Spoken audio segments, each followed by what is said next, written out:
The moment the portrait of my beloved crashed to the floor, the funeral incense holder tipped over with a metallic clang that echoed like a warning bell, and I stood there, frozen under 100 accusing gazes, as if I were the criminal at my own partner's wake.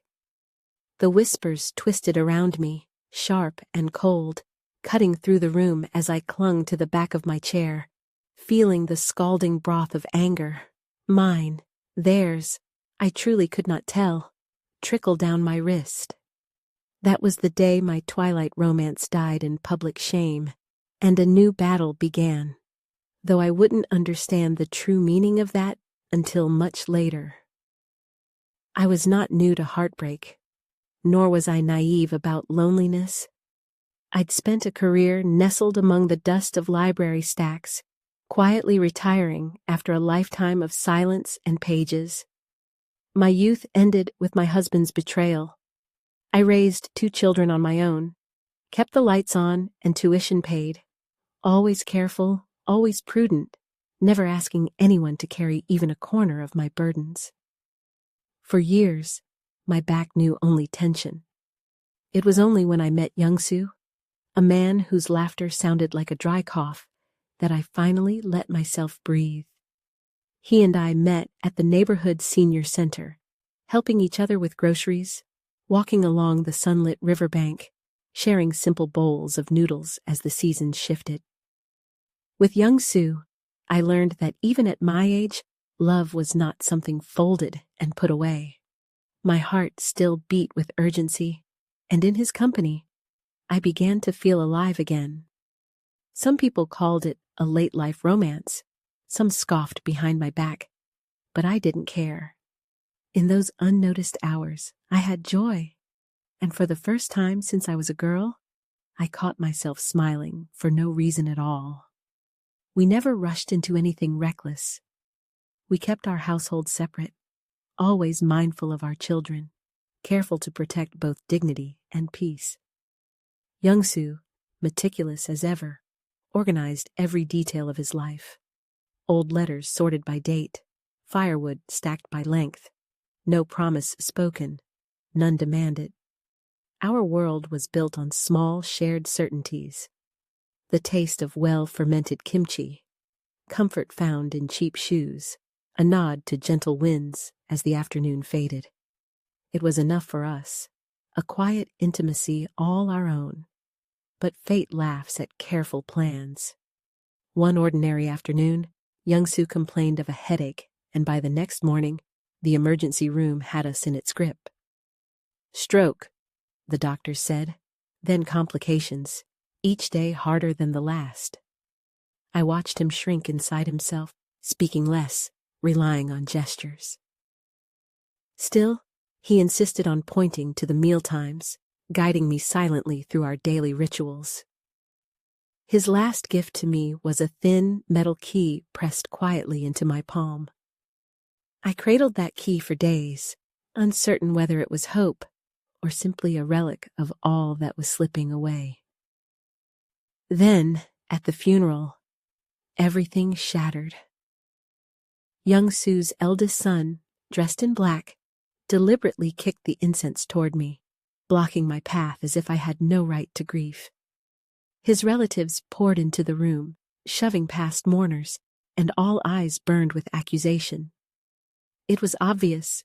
Everyone knew who I was, and worse, what I was being accused of. I did not flinch. My words dried up inside my mouth, and I focused only on standing tall while the whole town watched, many of them later capturing the scene with their cell phones. That chaos became gossip within hours, rumors that I, the old librarian, had stolen Youngsoo's fortune. Each anonymous message painted me in darker, greedier colors. I clung to my modest dignity, struggling through the rituals, brushing past the whispers in the marketplace, holding my heart together as if it, too, might scatter across the floor. My own children, to my disappointment, offered little comfort. My daughter, Mi-jung, ever practical, told me to withdraw for the sake of my reputation. My eldest, Youngsoo murmured he would support whatever I decided, yet I heard the fatigue and calculation in his sighs. I realized, with a cold clarity, that they were measuring their own losses, thinking of their share, not their support for their mother. Family, always complicated, now felt transactional and fraught. Each night, I eyed the thin metal key lying on my dresser, wondering if it held answers, or just more trouble. A few days later, a legal notice arrived. Youngsoo's sons had filed a claim against me, seeking their statutory share. The letter was sharp and precise in its hostility. As I read it, my hand shook, disbelief and exhaustion mingling in my chest. How easily, I now saw, our careful love could be rewritten by others as theft or manipulation. The world outside my window was gray and cold, the winter sky pressing down, judging as harshly as my neighbors. Nights grew long and restless, my thoughts circling the same tracks. The conflict intensified. I hired an attorney and learned a new language of law and evidence, dry, heartless words that reduced my years with Youngsoo to transactions and timelines. How little of true love can ever be documented. Worse, after the funeral incident, my neighbor's stares became even frostier. I stopped visiting the senior center, rushed my shopping, sensing that even my groceries were being silently inventoried by the community's ever-watchful eyes. Things at home became more tense. Youngsoo suddenly disappeared, leaving his phone off, his room bare, and his debts in disarray. Some savings I had put aside for emergencies also vanished. I spent restless days searching, longing for some trace. Sometimes, just to hold on to something solid, I scrubbed the windows of my basement apartment over and over. My hands stung, but the ache inside stayed. Meanwhile, Mijong became busier than ever, telling me bluntly not to prolong the legal drama, to think of my old age. Her words landed like heavy stone, and as she walked away, I was left questioning all the promises I'd once made to be a different kind of mother. At night, memories swirled with regret and uncertainty. Again and again, my mind returned to that slim metal key, the only thing left unresolved.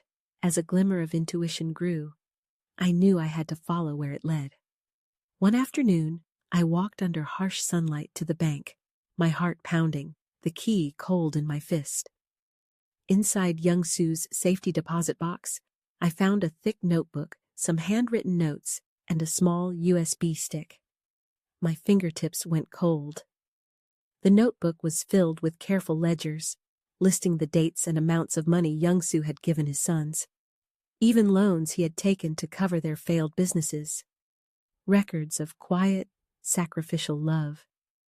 With each page, I realized that the fortune his children seemed to covet had already been mostly given away over the years.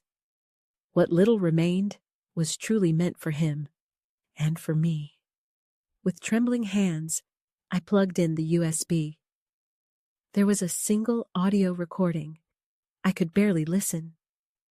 To my horror, it was my daughter Mijong's voice. She was persuading Youngsoo, demanding that he guarantee my financial security by diverting his assets to her, not me, so that everything would appear proper and no scandal would erupt. She spoke smoothly, promising to keep things quiet with the sons. The evidence was unmistakable. Notes of planned meetings, money transfers, even prior coordination with Youngsoo's eldest son. My own daughter, preemptively colluding to secure her own advantage while presenting herself as my protector. The betrayal was something I'd nightmared about in sleepless hours, but hearing it, so cold, so calculated, made my insides twist. In that instant, my world turned upside down. It was not the sons or the neighbors who had orchestrated the legal attack against me, but Mijong herself, quietly pulling strings behind my back. The riot at the funeral, the lawsuit, were all steps in a plan that she had helped set in motion. I sat for a long while, staring out the window as the sunset faded, processing the enormity of it all. My chest felt like it might break. Yet, I gathered myself and determined to give both the notebook and the USB to my lawyer. Reviewing the documents, my lawyer nodded with measured calm. The records would protect my rights. The bank statements proved Youngsoo had already supported his sons generously, and the recording proved my daughter's duplicity. At last, I had a foothold in this storm, but the battle was far from over. The sons fought back, rumors kept growing, and I struggled to contain the new, more poisonous anger I felt toward my own child. Mothers and daughters are tied by years of trust. It's not easy to watch that bond snap over legal filings and money. I repeated to myself that one USB, however damning, could not erase decades of shared life. Meanwhile, Jinsoo's absence haunted me. Some nights, I startled at the silhouette of a stray cat, heart pounding with old fears. One day, a friend of his called to say Youngsoo had run off to the provinces, wanting no contact for a while. I sat in silence afterward, stung by an inexplicable sorrow, a loneliness that runs deeper with age when the people you raised slip away without a word. After drawn-out months, the court finally ordered mediation. I kept the USB secret until the final hour, then quietly handed it over. The shock on the son's lawyer's face didn't bring any triumph. All I felt was a quiet relief, as if part of my crumbling world had finally found a brace. The sons could not refute the evidence. Their posture shifted, and the reckoning moved from rumors to the paper's cold numbers. The house was mine to keep. The elder son, once so fierce, now looked down in defeat, and the younger simply wanted the matter settled. I let myself exhale. Afterward, I met Mi-jung. I did not rush into confrontation, just placed a copy of the notes and recording on the table. On my way home, I didn't feel satisfaction or victory, just the dusty stir of old memories unsettled from the deepest corners of my heart. Later, she sent a message. A handful of words that meant nothing, not a single phrase that could conceal her betrayal, nor a syllable that could heal the rift. I chose not to involve the police. People my age learn to carry family wounds quietly, balancing pain and forgiveness in equal measure. But in my heart, I swore she would have no more say in my biggest decisions, not ever again. When the storms at last began to quiet, I turned to what I could still build. I opened the little house Youngsoo left me, throwing every window wide. In the gentle spring sunlight, I oiled creaky drawers, painted window frames, planted a tiny garden. I made a community room, just as Youngsoo dreamed, somewhere seniors could share cheap tea and swap stories. I named it with a playful nod, a private joke known only to us. People came, drank their tea, sat in quiet companionship, and no one mentioned the scandal or lawsuits. Among warm mugs and the soft crackle of firewood, peace began to seep back in. Time passed.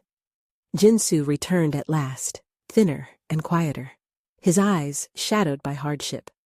I neither pushed him away nor clung too tightly, simply put water on for tea and handed him a cup. There is a depth to suffering that changes a person, and I saw it now in my own son. That night, I laid out a clean sheet on his old bed.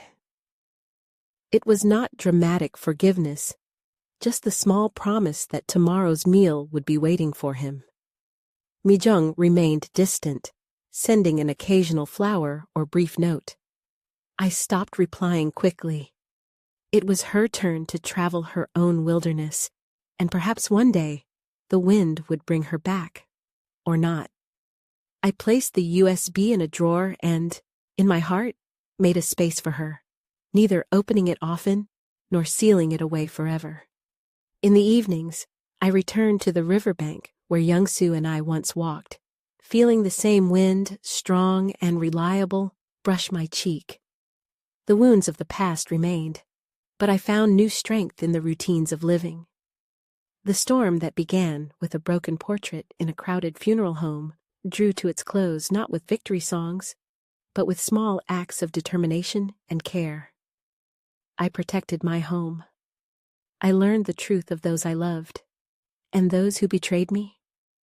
Age doesn't shelter us from pain, but in suffering, I discovered both the endurance and fragility of the heart. So I ask you now, at the end of this long story, when faced with betrayals tangled with love, duty, and dignity, what would you hold on to, and what would you let go? In this storm of accusations and loss, how would you protect your own heart, and at what price?